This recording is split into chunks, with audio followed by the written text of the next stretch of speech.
नमस्कार दोस्तों, मेरा नाम वसुंधरा कौशिक है and welcome back to Brain Crash maids.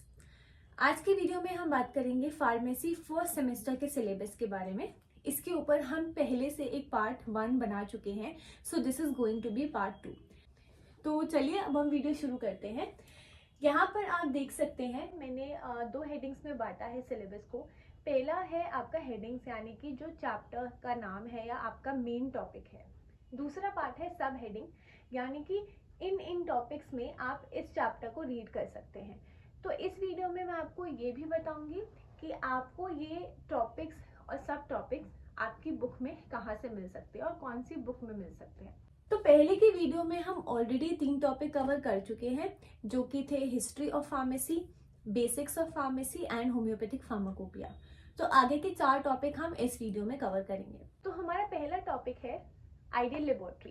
Ideal laboratory का मतलब ये है कि हमें होम्योपैथिक फार्मेसी में हमें क्या बनानी है, होम्योपैथिक ड्रग्स बनानी है या होम्योपैथिक मेडिसिन बनानी है।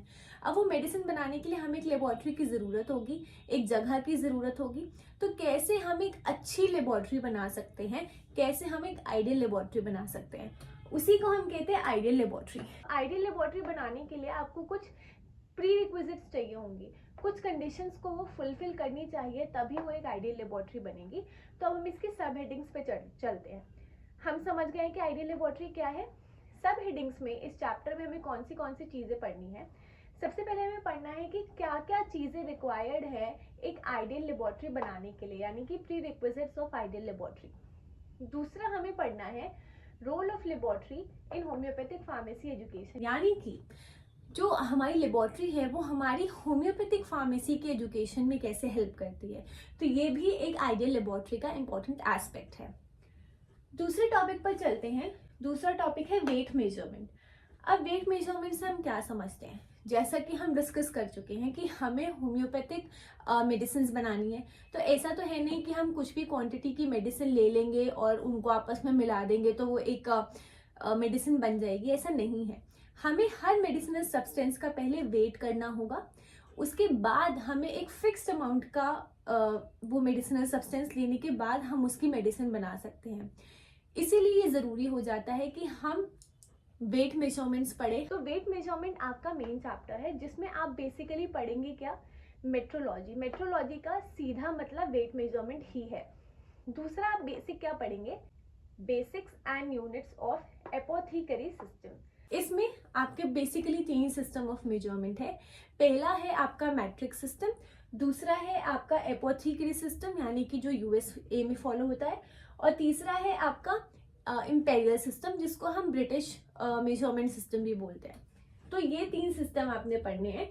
अब जब आप तीनों सिस्टम पढ़ लेंगे तो क्या आपके लिए क्या इम्पोर्टेंट है कि आप उन तीनों सिस्टम का इंटर रिलेशन बिठा पाए। यानी कि अगर आपको एक समझिए, अगर आपको मैट्रिक सिस्टम के जो आपकी क्वांटिटीज हैं उनको अगर आपको कन्वर्ट करना है इंपेरियल सिस्टम में, तो इट इज़ वेरी इंपॉर्टेंट कि आप उनका इंटर रिलेशन समझ पाए। यहाँ पर तीनों सिस्टम पढ़ने के बाद हम उनका इंटर रिलेशंस पढ़ेंगे, यानी ये तीनों सिस्टम एक दूसरे से कैसे जुड़े हैं। और एंड में concept of domestic measures with metric equivalent. Domestic measures का मतलब है जब हम घर में भी हमारी जो मम्मियाँ होते हैं वो बात करती हैं कि 1 टीस्पून शुगर डाल दो, है ना, 1 बड़े वाला चम्मच चीनी डाल दो, या फिर आधा गिलास पानी डाल दो। तो ये सब डोमेस्टिक सिस्टम ऑफ मेजरमेंट है। अब इस डोमेस्टिक सिस्टम ऑफ मेजरमेंट को हम कैसे मैट्रिक सिस्टम ऑफ मेजरमेंट में कन्वर्ट कर सकते हैं, इस टॉपिक में हम ये पढ़ेंगे। उसके बाद हम आगे चलते हैं नॉमेनक्लेचर पे। तो नॉमेनक्लेचर के बारे में हम 12th स्टैंडर्ड में भी पढ़ चुके हैं कि इसकी शुरुआत किसने की थी। कार्लस लीनियस ने नॉमेनक्लेचर की शुरुआत की थी, जिन्होंने बाइनोमियल सिस्टम ऑफ नॉमेनक्लेचर दिया था। यानी कि जब हम एक नाम किसी भी प्लांट, एनिमल, किसी भी का भी हम अगर एक नाम लिखेंगे तो वो 2 पार्ट्स में डिवाइड होगा, पहला जीनस, दूसरा स्पीशीज। नॉमेनक्लेचर का सही मतलब अगर हम समझे तो वो बेसिकली है नामकरण। नॉमेनक्लेचर में कौन सी चीजें पढ़ना इंपॉर्टेंट है। सबसे पहले तो बेसिक रूल ऑफ नॉमेनक्लेचर। अब हम तो इंसान है, हमारे अंदर हमारे कंटेक्स्ट में तो कोई बेसिक रूल है नहीं नॉमेनक्लेचर का, बट जब हम नॉमेनक्लेचर करेंगे यहाँ पर किसका, होम्योपैथिक ड्रग्स का, होम्योपैथिक मेडिसिन का, तो उसमें नॉमेनक्लेचर का नामकरण करने के लिए बेसिक रूल रखा गया है। ऐसे ही आप किसी भी प्लांट का नाम या किसी भी ड्रग का नाम नहीं रख सकते हैं। दूसरा हम पढ़ते हैं, क्योंकि हम होम्योपैथिक ड्रग्स की बात कर रहे हैं इसलिए नॉमेनक्लेचर ऑफ होम्योपैथिक ड्रग्स। तीसरा हम पढ़ते हैं scientific names, common names, synonyms, anomalies in nomenclature.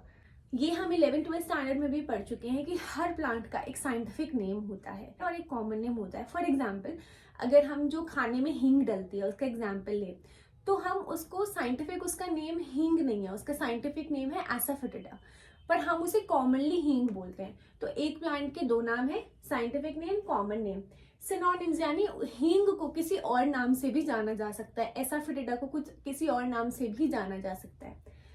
अब ऐसा तो हो नहीं सकता है कि कई नॉमेनक्लेचर में कोई गलती ना हुई हो। ऐसा हो सकता है कि बेसिक रूल किसी प्लांट का नाम रखते वक्त ना फॉलो किया गया हो और इसीलिए उसकी वजह से उसके नामकरण में, उसके नॉमेनक्लेचर में कोई गलती हुई हो। इसलिए हमें नॉमेनक्लेचर की एनॉमलीज को देखना भी जरूरी है। उसके बाद हमारा लास्ट टॉपिक आता है पायोनियर्स ऑफ होम्योपैथी, यानी कि होम्योपैथी की फार्मेसी में कौन से ऐसे लोग थे जिन्होंने अपना कंट्रीब्यूशन दिया उसे आगे बढ़ाने के लिए। तो ये टॉपिक फार्मेसी में दे दिया गया है, बट इसका जो आपको बेस्ट एक्सप्लेनेशन मिलेगा वो मिलेगा ऑर्गेनॉन ऑफ मेडिसिन में। मैंने ये वाला पार्ट आप पढ़ सकते हैं किसी भी आपकी जो रेफरेंस बुक है ऑर्गेनॉन ऑफ मेडिसिन की, whether it is Nagendra Babu और एनी अदर बुक। मैंने नागेंद्र बाबू से पढ़ा था क्योंकि उसमें बहुत ही अच्छा बुक के एंड में बहुत ही अच्छे से डिफरेंट कॉन्ट्रीब्यूशंस दिए हुए हैं, बहुत अच्छे तरीके से लिखा हुआ है। तो ये वाला पार्ट आप ऑर्गेनॉन ऑफ मेडिसिन से पढ़ सकते हैं रादर देन आपकी फार्मेसी की बुक से। तो अब हम डिस्कस करेंगे कि ये जो हमने बात की है इन सब टॉपिक्स की और इन हेडिंग्स की, तो ये आपको कहाँ पे मिलेंगी। तो हम रेफर कर रहे हैं मंडल एंड मंडल, और इसी बुक से हम ये सारे टॉपिक्स पेज वाइज देखेंगे। तो सबसे पहला टॉपिक है हमारा आइडियल लेबोरेटरी, और उसमें भी pre requisites of ideal laboratory. तो ये मेरे पास रीप्रिंटेड वर्जन ही है मंडल एंड मंडल का, और इसके बाद आई डोंट थिंक वर्जन जो है वो चेंज हुआ है, तो आपको ये इजीली मिल जाएगा। तो मेरे हिसाब से, मेरे बुक के हिसाब से ये है पेज नंबर 75 पे, chapter number 6 which is general laboratory and laboratory methods. इसी के अंदर आपको पूरा आइडियल लेबोरेटरी के बारे में भी मिल जाएगा, आइडियल लेबोरेटरी के फंक्शंस भी मिल जाएंगे। दूसरे हेडिंग की तरफ चलते हैं, वेट मेजरमेंट। तो वेट मेजरमेंट का अलग से पूरा एक चैप्टर दिया हुआ है मंडल एंड मंडल में। मेरे बुक में ये चैप्टर 30 है which is weights and measures, और ब्रैकेट में ही आपका मेट्रोलॉजी भी लिखा हुआ है। तो इसी चैप्टर के अंदर आपको सारे टॉपिक्स मिल जाएंगे, पर अगर मैं फिर भी अलग से बताना चाहूँ हर एक टॉपिक, तो जैसे 407 पेज नंबर से शुरू होगा, तो आपको 408 पेज नंबर में मैट्रिक्स सिस्टम मिल जाएगा। उसके बाद पेज नंबर 409 पे आपको यूएसए का सिस्टम मिल जाएगा। पेज नंबर 410 पे आपको डोमेस्टिक सिस्टम मिल जाएगा और उसका inter relation with matrix system. तो ये तीनों आपको पूरा एक चैप्टर के अंदर आपको सब कुछ इसमें मिल जाएगा। उसके बाद हम चलते हैं नॉमेनक्लेचर के ऊपर।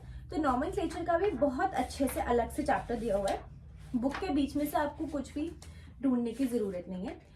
मेरे बुक के हिसाब से चैप्टर नंबर 41 नॉमेनक्लेचर के नाम से ही है, nomenclature and classification of homeopathic medicine. तो इसी के अंदर आपको ये सारे टॉपिक्स मिल जाएंगे, बेसिक रूल ऑफ नॉमेनक्लेचर, उसके बाद साइंटिफिक नेम, कॉमन नेम। जैसे ही आप पेज करेंगे, टर्न करेंगे, पेज नंबर 509 पे आपको एनॉमलीज एंड एरर्स मिल जाएंगी होम्योपैथिक नॉमेनक्लेचर की। ये हो गया। और लास्ट वाला पार्ट हम डिस्कस कर चुके हैं कि ये वाला पार्ट आपको बेस्ट वे में आपकी ऑर्गेनॉन की रेफरेंस बुक में मिलेगा एंड में जाके। अगर मैं नागेंद्र बाबू की बात करूँ तो नागेंद्र बाबू में एंड में सारे डिफरेंट डॉक्टर्स के कंट्रीब्यूशन लिखे हुए हैं। तो इस वीडियो में हम बहुत सारा पार्ट कवर कर चुके हैं, बट अभी भी कुछ टॉपिक्स अराउंड 3-4 टॉपिक्स रहते हैं जो कि आपके फर्स्ट सेमेस्टर के हैं, बट वो इस वीडियो में नहीं कवर हो पाए हैं। तो उसके लिए हम एक और वीडियो बनाने की कोशिश करेंगे। और अगर आपके किसी कोई और डाउट्स हैं, आपको लगता है कि मुझे किसी और टॉपिक पर भी वीडियो बनाना चाहिए, तो आप बिल्कुल कॉमेंट सेक्शन में बता सकते हैं। And I hope you like this video. Thank you for watching. Bye.